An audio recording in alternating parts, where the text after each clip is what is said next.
요즘에 과일 시장에 가보면 두리안이 참 많이 있습니다.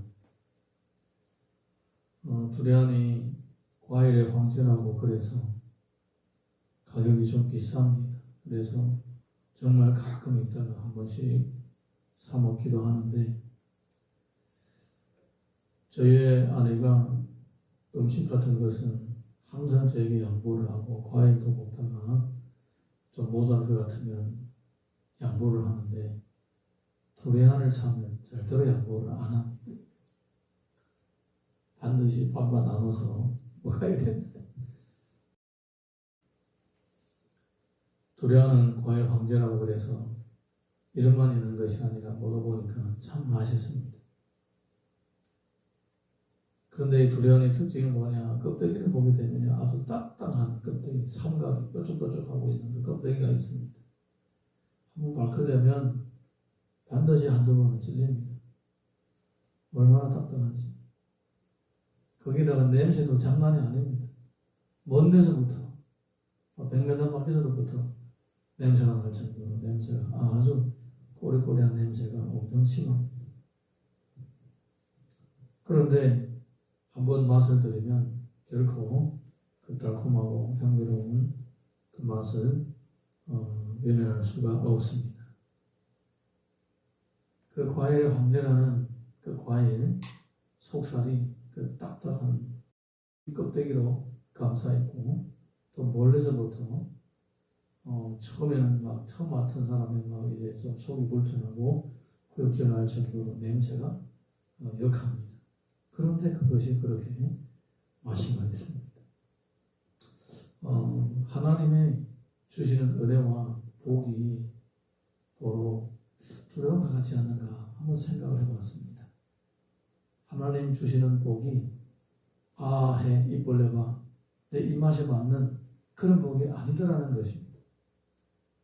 우리가 생각하고 있는 복하고는 전혀 다른 것입니다. 깜짝 놀랄 정도로 이렇게 내가 예수 믿으려고 내가 이런 것을 얻으려고 예수를 믿는가 할 정도로 나의 우리 보통 생각하고는 전혀 다른 얘기들을 하고 있습니다. 그러니 성경에서 복이라고 우리들에게 가르치고 있습니다.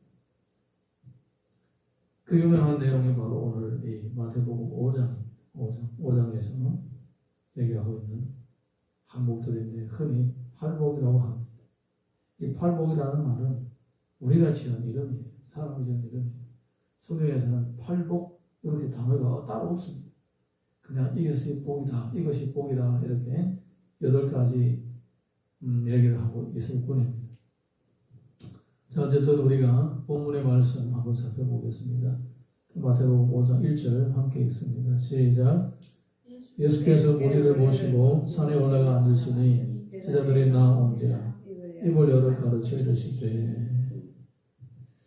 예수님께서 이렇게 산에 올라가셔서 제자들을 가르칩니다. 왜 굳이 산에 올라가느냐?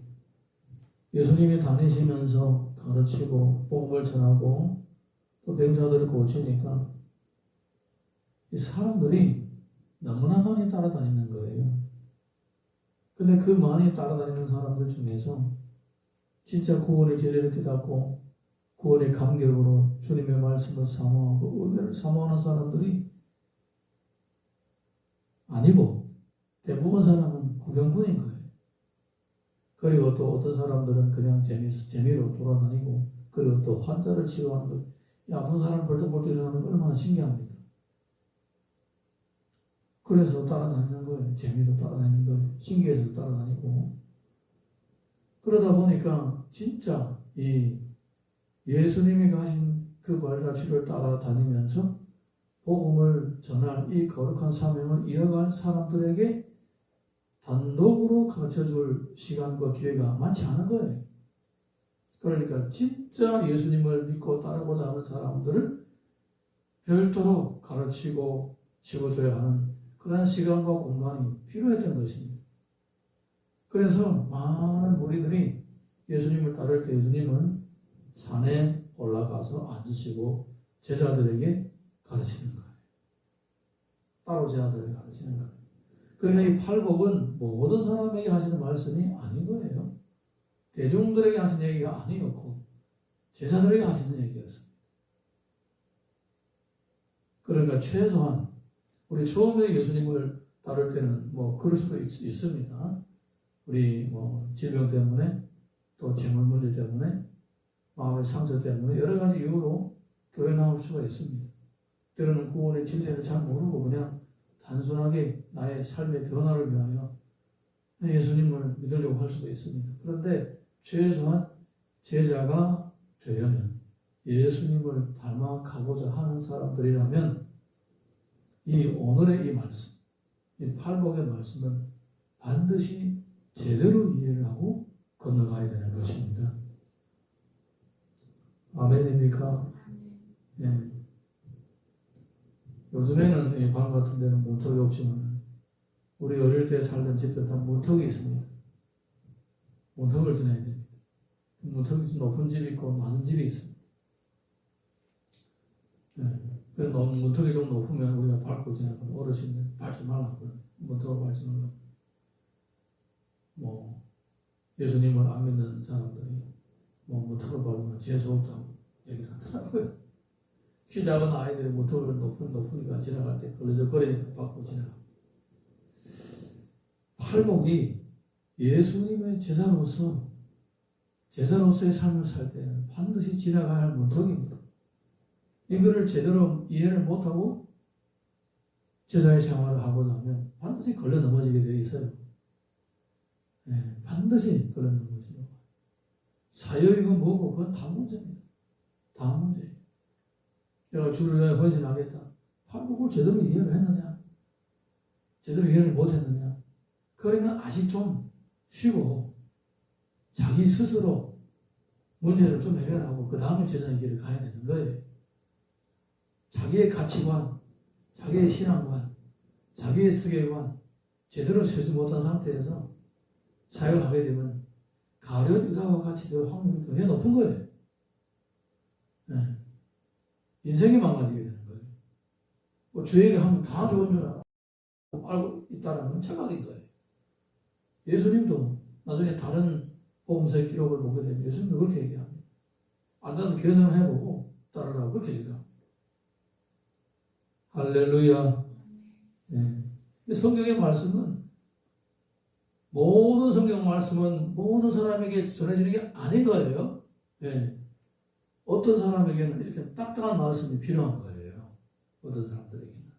어떤 사람에게는 부드러운 음식이 필요하고 예수님을 믿은 지 얼마 안 되는 성도들에게는 오히려 이런 부드러운 음식조차도 힘들고 오히려 젖을 먹어야 되는 그런 상황. 그래서 사람의 신앙생활을 따라서 신앙의 수준에 따라서 말씀도 다른 거예요. 여러분이 만약에 내가 평생 주님의 제자로 살고 주님을 닮고자 한다면 정말 이 말씀, 오늘의 이 말씀을 깊이 새길 수 있기를 주님 이름으로 축원합니다. 3절에서 8절 같이 읽어보겠습니다. 3절에서 8절 시작. 심령이 가난한 자는 복이 있나니 천국이 그들의 것이며 애통하는 자는 복이 있나니 그들이 위로를 받을 것이며 온유한 자는 복이 있나니 그들이 땅을 기업으로 받을 것이며 의에 줄이고 목마른 자는 복이 있나니 그들이 배부를 것이며 긍휼히 여긴 자는 복이 있나니 그들이 긍휼의 힘을 받을 것이며 마음이 청결한 자는 복이 있나니 그들이 하나님을 볼 것이며. 아멘. 여기에서 예수님은 심령이 가난한 자, 애통한 자, 온유한 자, 의에 줄이고 목마른 자, 긍휼히 여기는 자는 복이 있다. 이렇게 말씀하고 계십니다. 이 처음에 나오는 이 5가지인가요? 5가지는 우리 자세히 보게 되면 6가지죠. 6가지. 자세히 보게 되면 자기 관리입니다. 자기 관리. 심령이 가난한 자, 우리 내면을 얘기하고 있는 것입니다. 애통한 자, 이것도 다 우리 내면을 얘기하는 것입니다. 온유한 것, 다 자기 내면에 관한 것입니다. 의에 줄이고 목마른 자, 긍휼히 여기는 자, 이 5가지는 전부 다 자기 내면을 얘기를 하는 거예요. 우리 자신. 그러니까 하나님의 은혜와 축복은 우리 자신의 내면과 관련이 있는 것입니다. 내가 어떻게 남한테 보여지는가가 중요한 것이 아니라 하나님 앞에 있는 내 자신이 어떤 모습인가, 그것이 중요한 거예요. 그 예수님이 가장 신랄하게 비판했던 바리새인들을 어떤 모습이냐, 그들은 겉으로 남에게 보여주려고 하는 거예요. 그래서 주님이 심지어 이 횟집한 무덤아 이렇게 얘기합니다. 속에는 사람이 이미 다 죽었고 썩은 냄새가 나는데 겉으로 휘칠해서 무슨 쓸데가 있느냐, 이렇게 얘기를 하는 거예요. 성경은 항상 이렇게 진실을 밝혀주시는 것입니다. 내가 겉으로 아무리 화려하게 보일지라도 속이 문드러지고 썩어 들어가면 보이는 사람은 아니라는 거예요. 하나님의 은혜와 축복은 이렇게 심령이 가난한 자, 애통한 자, 온유한 자, 의인을 졸리고 공부하는 자, 긍휼히 여기는 자에게 있는 것입니다. 자, 우리 이어서 9절에서 12절 보겠습니다. 다 같이 시작. 화평히 하는 자는 복이 있나니 그들이 하나님의 아들이라 그런 걸 받을 것이며 의를 위하여 박해를 받는 자는 복이 있나니 천국이 그들의 것입니다. 나로 말하면 너를 욕하고 박해하고 그리스로 너희를 거슬러 모두 악한 말을 할 때에 여기 복이 있나니 기뻐하고 즐거워하라. 하늘에서 너희 상이 큼이라. 너희 전에 있던 자들도 이같이 박해하느니라. 여기서 보게 되면 여기는 사람과의 관계를 얘기를 하고 있는 거예요. 사람과의 관계. 화평케하는 자. 화평케하는 자가 어떤 자입니까? 화평케하는 자는 일단은 내가 남하고 싸우지 않는 거죠. 그리고 다른 사람도 싸우지 않게 화목의 역할을 하는 사람을 가르치는 거죠. 이런 사람 복이 있다. 이렇게 얘기를 하고 있는 겁니다. 그 다음에 의를 위하여 박해를 받는 자. 옳은 일 때문에 고난을 감수하는 것을 의미하는 것입니다. 복음을 위하여, 하나님의 나라를 위하여 고난을 감수하고 핍박을 감수하는 이런 사람들을 가르치는 거예요.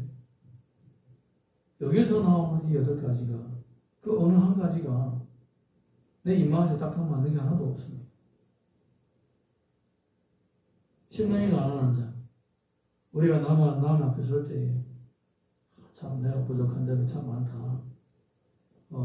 이렇게 남 앞에서 자기의 부족함을 인식하고 그리고 또 어떨 때는 심지어 내가 나의 부족함을 고백하고 다른 사람의 도움을 받고 이러려고 하는 사람들 많지 않아요. 오히려 남 앞에 강한 모습을 나타내려고 하고 잘난 모습을 나타내려고 하는 이런 사람, 이런 마음이 더 많은 거예요.